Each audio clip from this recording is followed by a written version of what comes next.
8월 10일 저녁 방송을 시작하겠습니다. 먼저 후원에 대해서 감사 인사 말씀을 올리겠습니다. 자, 오늘도 후원을 해주실 분이 한 분 계세요. 그리고 어제 방송에서 제가 마감할 때 말씀을 드렸는데 그게 예의가 아닌 것 같아요. 항상 방송을 시작하면서 처음에 말씀을 드리는 게 가장 기본 예의지 않을까 싶어서 먼저 IHK4439님께서 오늘 또 후원을 해주셨습니다. 제가 기억하고 있고요. 감기는 다 나셨죠? 그리고 꾸준하게 저를 응원해 주시는 거 잘 알고 있습니다. 그리고 저한테 지난번에 질문을 해주셨던 것도 제가 답변을 해드렸던 것 같은데 음, 아 리플을 장기간 갖고 가고 싶다. 어떻게 하면 안전하게 보관할 수 있는 방법이 있을까요? 그분 맞으시죠? 네, 제가 기억하고 있고 응원을 진심으로 열심히 해주셔서 감사한 마음을 가지고 있습니다. 자, 그리고 이제 지금 말씀드리는 부분은 어제 저녁에 말씀을 드렸는데 끝날 때 말씀을 드리다 보니까 왠지 그게 예의가 아니지 않나 싶어서 다시 한번 말씀을 드릴게요. SM6 GZ6C P9X님 큰 금액을 정말 후원해 주셔서 감사드립니다. 너무 큰 금액이셔서 진짜로 감사하고 그리고 소중하게 제 방송을 생각해 주시니까 저도 건강하게 감사한 마음을 가지고 방송을 하겠습니다. 그리고 FJ4P B3CY8V님께서 또 후원을 해주셨는데요. 이분 또한 강아지 그림 가지시고 항상 꾸준하게 댓글 남겨주시고 기억을 하고 있거든요. 감사한 마음 가지고 있고요. PX9ZEONC3D 이분께서도 후원을 해주셨습니다. 죄송합니다. 제가 어제 저녁이 아니라 다음부터는 시작할 때 말씀을 드릴 수 있도록 하겠습니다. 다시 한번 감사 말씀 진심으로 드리고요.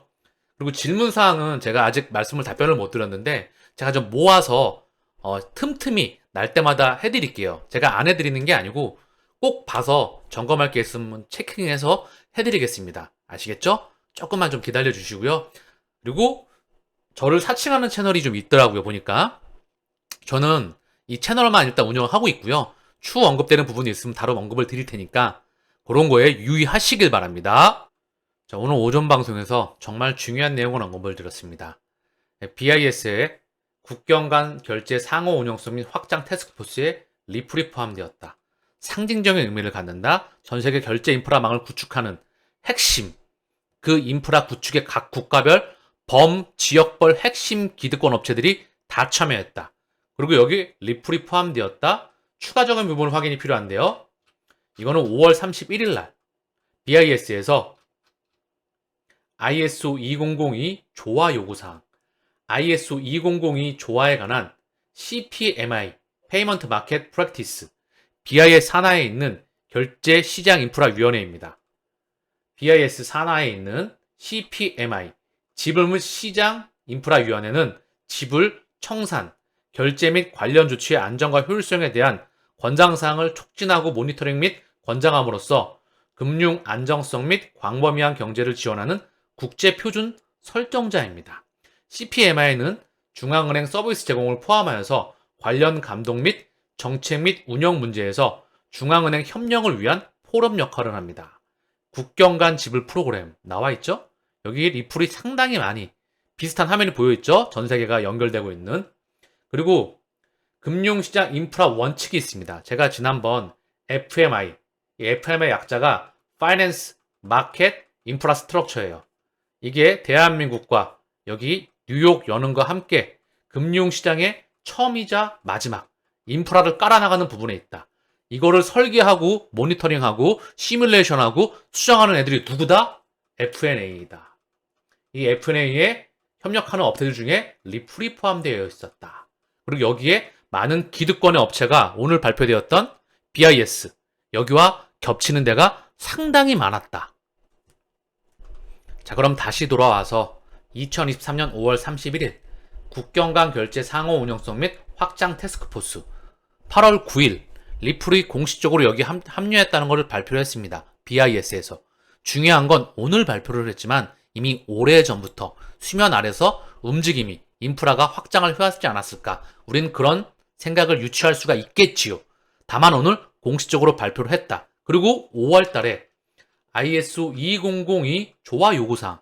그럼 ISO 2002 이 국제 표준을 지켜나가면서 인프라를 깔아나가야 될 거 아닙니까? 여기에 다시 한번 우리가 체킹해야 될 게 뭐다?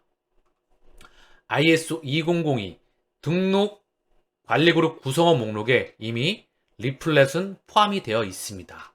여기에 뭐 유로클리어와 함께 유럽중앙은행, 그리고 유로클리어, 전세계 가장 큰 예탁결제원, 미국의 예탁결제원인 DTCC, 대한민국, 일본, 여기 다 포함되어 있죠? 어쨌든 중요한 건 이 ISO 2002 국제 표준을 기반으로 해서 새로운 실시간 결제망이 깔려 나가는 겁니다. 거기에 리플이 포함됐다는 것은요, 사실 이야기가 끝난 거예요. 이야기가 끝났는데 우리는 또다시 뭐 중간 항소 요거 나오고 있더라고요. 조금 더 살펴볼게요. 그거랑 함께 가격이 또 올라갔다가 지지부진하죠. 이런 게 나오면 우리는 또 신경이 쓰입니다. 우리는 가치에 집중하는 사람들입니다. 결국 가치는 가격을 반영할 수밖에 없어요. 그렇기 때문에 그 마라톤을 완주함에 있어서 앞으로 이런 과정들이 끊임없이 남아있을 뿐이다. 리플의 최고 법률 책임자인 스튜어트 아드로티가 SEC 중간항소 답변서 다음 주 제출 예정이다. 미국 증권거래위원회의 중간항소에 대한 답변서를 다음 주 중으로 법원에 제출할 계획이다. SEC는 아직 항소할 권리가 없기 때문에 중간항소를 제기할 수 있는 권한을 달라고 요청한 것으로 보인다. 자, 그리고 폭스 비즈니스 기자인 엘리노 테렛이 법원 SEC의 리플 중간항소 인용 가능성 높지 않다. 자신의 트위터를 통해 법조계 유력 인사들의 의견을 구해본 결과 SEC가 리플을 상대로 제기한 중간항소가 법원에서 받아들여질 가능성은 높지가 않다. 중간항소 인용은 그 과정이 매우 까다롭기로 악명 높다. SEC의 중간항소가 받아들여지려면 아날리나 토러스 판사와 연방 제2항소법원 모두가 이를 승인해야 된다라고 언급하고 있죠. 직접 트위터로 가보시죠. 엘레노 테레스의 트위터입니다. 이 분야의 훌륭한 법조계 인사들로부터 중간항소에 대해 배운 모든 것에서 그들은 승인을 받기가 매우 까다롭기로 악명이 높습니다. 그만큼 이것이 승인되려면 아넬리나 토러스 판사와 제2 순회법원 모두로부터 승인을 받아야 한다 라고 언급을 하고 있습니다. 자, 비트코인의 가격이 3,920만원 언저리죠. 한 4천만원 근방까지 갔다가 다시 한번 음봉이 나오고 있습니다. 이더리움도 음봉이 살짝 나오고 있고요. XRP도 음봉이 살짝 나오고 있습니다. 미국의 소비자 물가지수 CPI와 그리고 거기에 대한 연준의 방향성, 그리고 최근에 나오고 있는 소송에 대한 이슈들. 소송은 지나가는 과정이다. 이미 출발지와 도착지는 정해져 있다. 그리고 이 시그널은 나와야 된다. 이들이 흔들기 위한 도구로 아직까지 사용하고 있을 뿐이다. 여기에 몰입하게 되면 본질을 놓치게 된다. 미디어는 그거를 이용을 해서 끊임없이 흔들어 대겠지요. 그리고 개인 투자자들을 지치게 만들 겁니다. 가격과 이 소송에 집중하게 되면 본질을 놓치게 되기 때문에 저는 소송에 집중하지 않습니다. 저는 가치에 집중하고요. 펀더멘탈에 집중하고요. 제 방송에서 강조하는 두 가지 단어가 있죠. 펀더멘탈과 멘탈. 이 두 가지만 바라봅니다. 저는. 그리고 목적지에 도착하는 건 여러분들의 몫이다. 이미 시작 단계부터 이 결과는 나와 있다. 아시겠죠? 그 시기 또한 그들이 정하겠지요. 이 세상이 오지 않으면 다음 세상에 이 4차 산업을 구현할 수가 없습니다. 5G, 빅데이터, 사모니터넷, 클라우드, 인공지능, 블록체인, 메타버스, 가상경제, 3D 프린터, 자율주행차, 로봇, 우주, 이 모든 것들을 구현해 나가기 위해선 이 가치, 물질을 전달할 수 있는, 디지털 물질을 전달할 수 있는 그 핵심의 리플 네트워크와 XRP와 그리고 스위프트 2.0망이 구축이 돼야 됩니다. 소송? 지나가는 개가 웃을 일이다. 참고사항으로 이미 BIS의 국경 간 결제 상호 운영성 및 확장 태스크포스에 리플이 참여했다는 것만으로도 얘기는 끝난 겁니다. 이 BIS는 자기자본 비율, 여기를 정하는 곳이고요. 가치를 부여하는 곳입니다. 현재 코인이 가치가 있다 없다 이 말을 하잖아요. 그 가치를 부여하는 곳이라고요. 이 BIS가. 아시겠죠? 쩐에 가치를 부여한다. 그리고 여기 인프라를 깔아나가고 있다고 명명하고 있죠. 그 부분을 반드시 인지하셔야 됩니다. 리플 사업 개발 책임자, 홍콩 블록체인 생태계에 참여를 원한다. 금융기관의 협력 중. 리플이 공식 트위터를 통해서 홍콩의 블록체인 생태계에 참여하기 위해 홍콩 금융기관에 적극 협력하고 있다고 말했다.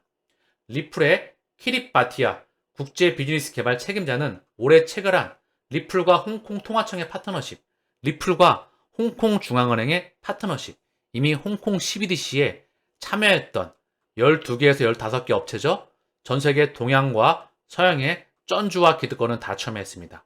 그리고 오늘 BIS에 대한 소식, 최근에 FNA에 대한 소식, 푸넬리티에 대한 소식, 그리고 SBI R3를 통한 현재 레포망에 대한 그들이 참여했던 그 시스템, 유로클리어와 연결되는 접점, 이 모든 부분들을 설명을 드려왔죠. 그렇죠?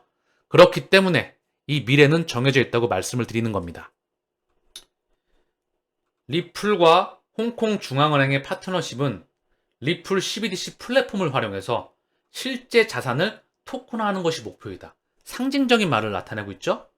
리플의 CBDC 플랫폼을 활용해서 실제 자산을 토큰화하는 겁니다. 글로벌 금융 허브인 홍콩에서 암호화폐 산업이 성장하고 있는 것이 고무적이다. 홍콩 이외에도 여러 아시아 국가들에서 토큰화 사업을 촉진하기 위해 기업 및 금융기관들과 협력하고 싶다.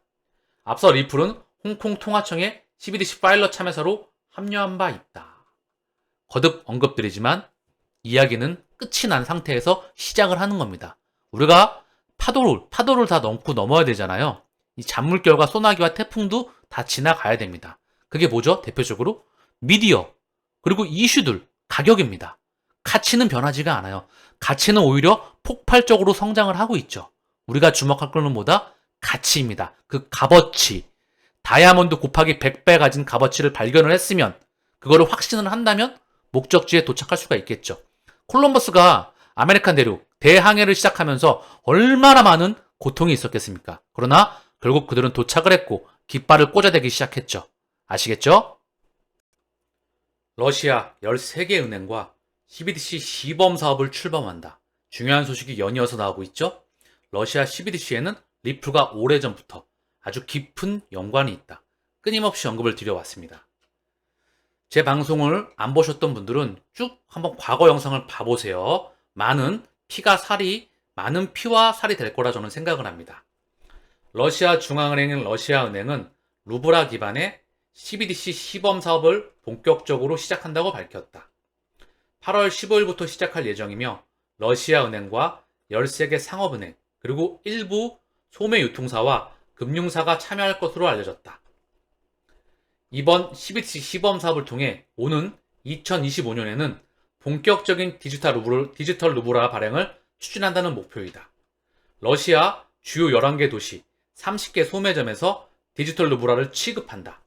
초기 단계에는 디지털 루브라를 담을 디지털 지갑의 보급, 개인 거래 및 이체, 서비스 거래에 QR코드를 활용하는 등 기본적인 CBDC 거래 프로세스를 확립하고 개선하는 것에 초점을 맞출 계획이다. 2025년 많은 것들이 몰려있네요. 상징적인 의미를 갖습니다.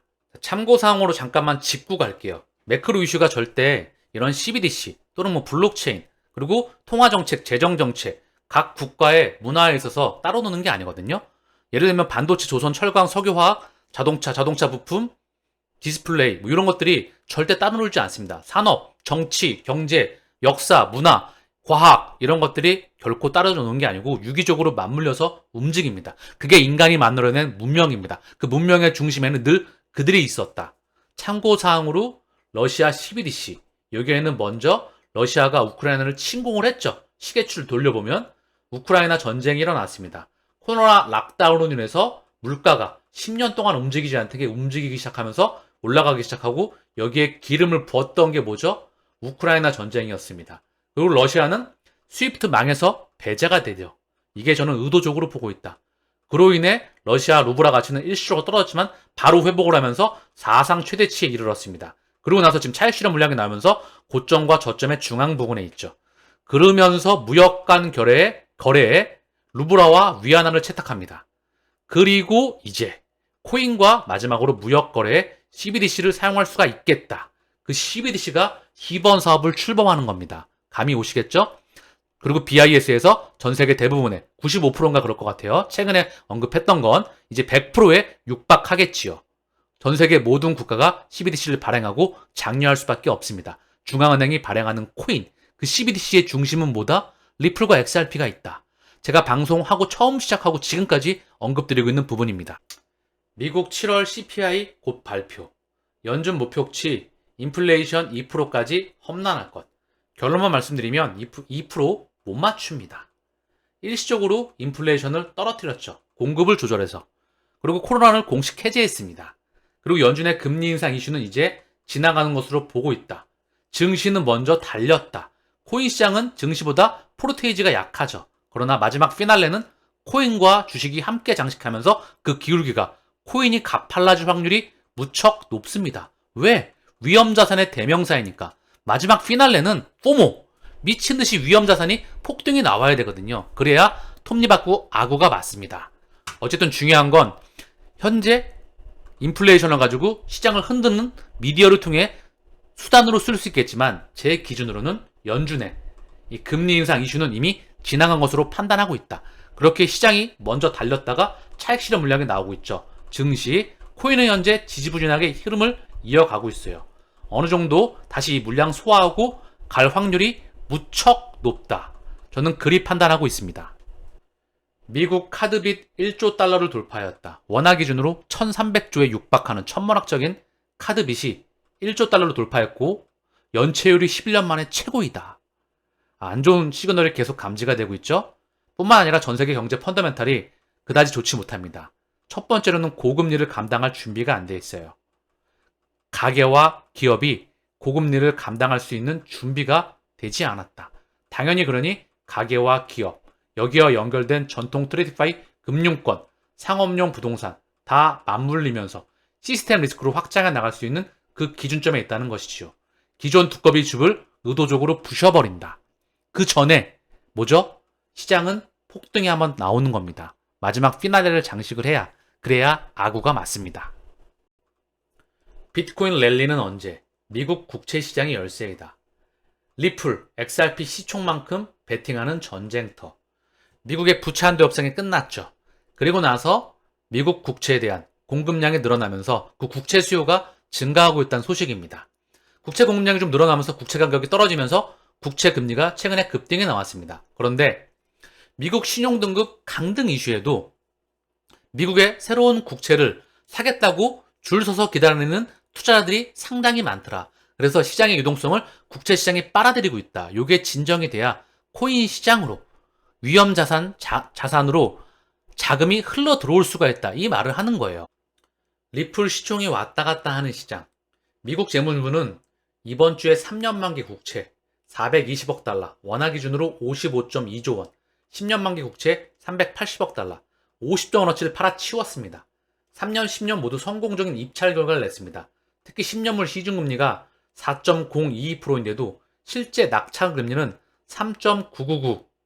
3.999%로 낮았습니다. 이 말은 뭐냐 하면요. 실제 투자자들이 더 비싸게 샀다는 겁니다. 미국 국채를 사겠다고 돈을 들고 줄을 섰다는 뜻이죠. 채권 시장에서 미국 국채 채권 시장에서 현재 자금을 빨아들이고 있다. 현재 시장이 방향성이 살짝 정체되어 있죠. 그동안에 미국 국채 공급량 발행이 늘어나면서 시장의 자금을 빨아들였다. 방향성이 정해지면 이제 위험 자산으로 채권 시장에서 그동안의 부채 한도 협상을 위해서 미국 재무부가 채권을 발행하지 못했지요. 그럼에도 불구하고 미국 채권은 인기가 상당히 많더라. 연기금과 그리고 국가급 펀드들이 줄을 서서 기다렸더라. 더 비싸게 샀다더라. 대단하죠. 미국 신용등급이 강등된데도 불구하고 달러 인덱스의 가격은 올랐습니다. 참 아이러니한 현상이 일어나고 있다는 것이죠. 다만 그 강세폭은 그다지 강하지 않았습니다. 이제 위험자산 시그널이 본격적으로 불어닥칠 때 그 시그널을 우리는 기다려야 되겠지요. 그러나 그게 와야 전반적인 흐름과 톱니바퀴가 맞습니다. 현재 시장에 혼란되는 그런 부분들이 나타내지고 있죠. 그러나 이런 부분을 나타낼 때보다 우리는 예측할 수가 있습니다. 시장을 헷갈리게 만들려고 있다는 것이죠. 니들에게 들어오지 마. 니들은 아직 들어오면 안 돼. 진짜 니들이 들어올 시기는 언제냐? 모든 호재가 미친 듯이 나올 때. 그 시기가 하반기, 내년도 초반기, 그 기준점으로 미친 듯이 모두가 예스하는 시장이 예상됩니다. 그렇기 때문에 평상시와 똑같이 멘탈 관리를 하시면서 동행하시기를 바라겠습니다. 수정의 사항이 있다면 방송 때마다 언급을 드리겠습니다.